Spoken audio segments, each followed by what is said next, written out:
2 hours மெடிடேஷன்னா 2 hours நம்ம எண்ணமற்ற நிலையில இருக்கோம் அப்படின்னா இந்த 2 ஹவர்ஸ்லயே எண்ணமற்ற நிலை வந்து நம்ம உடல் உபாதிகளை சரி செய்வதற்கு தேவையான ஹார்மோன்ஸை வந்து சுரக்குது.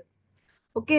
சோ இப்போ இதனால திரும்ப நமக்கு என்ன ஆகுது, இந்த பிபிக்கு தேவைப்படுறது என்ன, தாலமிக் ஹைப்போதாலமிக் ஆக்டிவிட்டி அப்படின்றது, அந்த ஹைப்போதாலமிக் ஆக்டிவிட்டி குறைஞ்சு நார்மல் ஆகுது.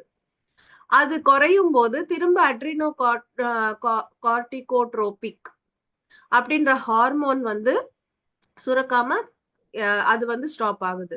அப்போ அட்ரினல் நார் அட்ரினல் ஹார்மோன் கூட குறையுது. அப்போ ரத்த குழாய்கள் என்ன ஆகுது, திரும்ப கொஞ்சம் கொஞ்சம் அது வந்து சுருங்கி இருக்கிற அந்த ரத்த குழாய்கள் திரும்ப அது வந்து ரிலாக்ஸ் ஆகுது. ரிலாக்ஸ் ஆயிட்டு அதோட இயல்பான நிலைக்கு வந்து அது ஓபன் ஆகுது. அது எப்போ இயல்பான நிலைக்கு ஓபன் ஆகுதோ அந்த ரத்த குழாய்கள் எல்லாமே திரும்ப ரத்த ஓட்டம் சரியாகுது.